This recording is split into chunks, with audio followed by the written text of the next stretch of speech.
ये ऑलरेडी मेरा तीसरा दिन है फ़ारो में, और सही बताऊँ तो मुझे 3 दिन के बाद ऑलरेडी ऐसा लग रहा है कि जैसे मैंने पूरा फ़ारो देख लिया है। मैं कहीं से भी स्टार्ट करूँ, किसी भी डायरेक्शन में जाऊँ, हमेशा घूम फिर के मैं अपने हॉस्टल के बाहर ही आके खड़ा हो जाता हूँ। तो खैर अभी नेक्स्ट डेस्टिनेशन मेरा है लिस्बन, जो कि पोर्तुगाल की कैपिटल है, और यहाँ फ़ारो से मैं उसकी टिकट ले रहा हूँ। अभी बस की टिकट लेने के लिए जा रहा हूँ। वैसे ऑनलाइन भी बुक करवा सकते हैं। यहाँ पे रेडे एक्सप्रेस नाम की एक बस सर्विस चलती है, तो उससे ऑनलाइन भी बुक करवा सकता हूँ। पर यहाँ पे एक बुकिंग काउंटर भी है, वो किसी और बस का है, शायद ईवा बस सर्विसेज कुछ हैं, तो उसका है। तो मैंने सोचा कि चलो डायरेक्टली क्यों ना करवा लिया जाए फिर यहाँ से बुक।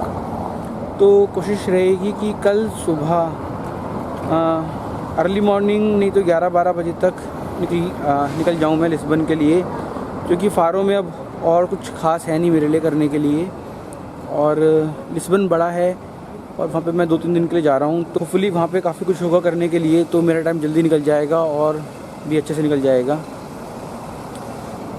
तो ये है मेरे सामने ईवा ट्रांसपोर्टर्स टर्मिनल का ऑफिस।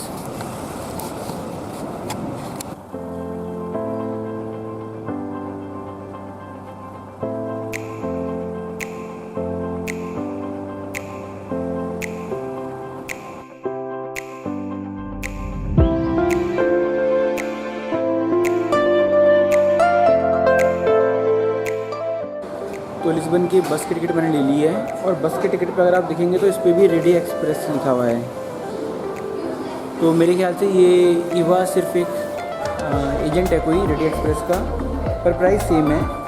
और सुबह 7:30, 8:30, 9:30 और 11 बजे की बस है सुबह के टाइम पे, बाकी दोपहर में और शाम को भी होंगी।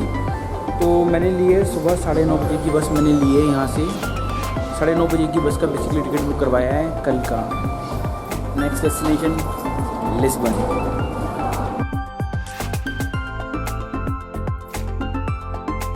पोर्तुगाल की गलियों में टहलते टहलते मैंने एक बात ऑब्ज़र्व करी कि जहाँ जर्मनी जैसे देशों में छोटी छोटी दुकानों का या प्राइवेट स्टोर्स का चलन कम होता जा रहा है, वहीं पोर्तुगाल में एटलीस्ट फ़ारो में तो मैं देख रहा हूँ कि चेन्स की बजाय, बड़े बड़े ब्रांड्स नेम की बजाय यहाँ पे छोटे छोटे स्टोर्स हैं, ग्रोसरी स्टोर्स हैं छोटे छोटे। तो अभी इसी तरीके के एक ग्रोसरी स्टोर से मैंने ये कुछ कुकीज़ ख़रीदी हैं, और ये मेरे पीछे है ये ग्रोसरी स्टोर।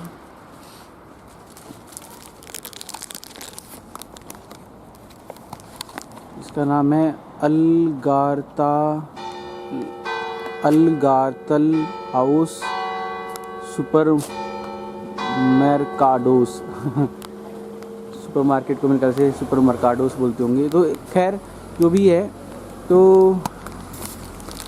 इस तरह के यहाँ पे बहुत सारे छोटे छोटे सुपर मार्केट्स हैं, जो कि काफ़ी अलग है बाकी यूरोपियन कंट्री से, या बाकी जो डेवलप्ड यूरोपियन कंट्री से उनसे।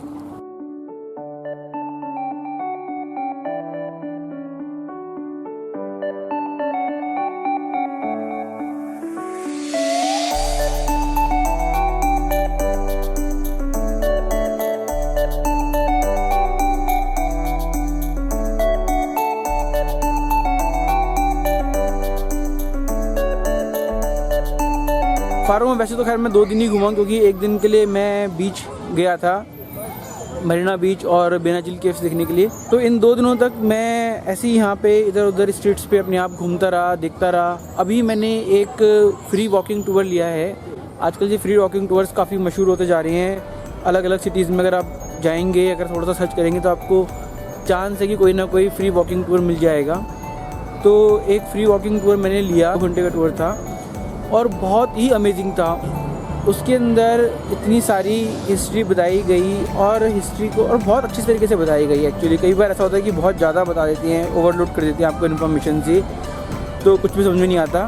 बट बहुत ही सिंपल तरीके से मेन पॉइंट सारे बताए गए कि पोर्तुगाल के अंदर मुस्लिम लेगेसी है यहाँ पे, और मुस्लिम्स यहाँ पे काफ़ी लंबे समय तक, बेसिकली अरब्स यहाँ पे काफ़ी लंबे समय तक रहे थे। मेडिटेरियन सी पूरा क्रॉस करके पोर्तुगाल पहुँचे, और 500-600 साल यहाँ पे रहे। तो उस वजह से यहाँ पे काफ़ी सारा आपको जो आर्किटेक्चर है, ये जो ओल्ड सिटी है उसका जो आर्किटेक्चर है उसमें आपको मुस्लिम या आप ये कह लीजिए कि अरब जो आर्किटेक्चर होता है, जो अरब जो एक तरीका होता है बिल्डिंग्स का या डेकोरेशन का, वो आपको देखने को मिलेगा। जैसे मैं भी आपको दिखाता हूँ कि ये एक बिल्डिंग है मेरे सामने।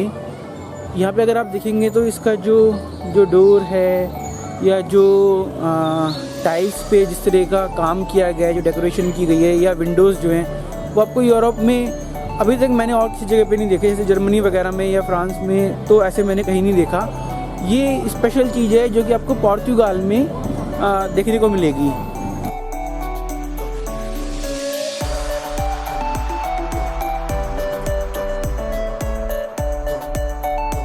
जिस तरह का ये डोर बनाया गया है, इस तरह का डोर कुछ मोरक्को वगैरह में भी हमको देखने को मिला था। और ग्रीन कलर का यूज़, ब्लू कलर का यूज़, ये हमने मोरक्को में भी देखा था काफ़ी कुछ। तो इस टूर से मतलब इस तरह की बातें मुझको पता चली। में से काफ़ी सारे लोगों को शायद ऑलरेडी पता भी होगा कि पोर्तुगाल में डिक्टेटरशिप थी और 1974 या 1975 में, थोड़ा कंफ्यूज हो गया हूँ, 1974 था मेरे ख्याल से। 1974 में इन लोगों ने फ्रीडम के लिए रेवोल्यूशन किया, पीसफुल रेवोल्यूशन था और आराम से फ्रीडम भी मिल गया। तो इस तरह की खैर काफ़ी सारी बातें, बहुत सारी बातें पता चली वॉकिंग टूर के थ्रू। तो काफ़ी अच्छा लगा यहाँ पे।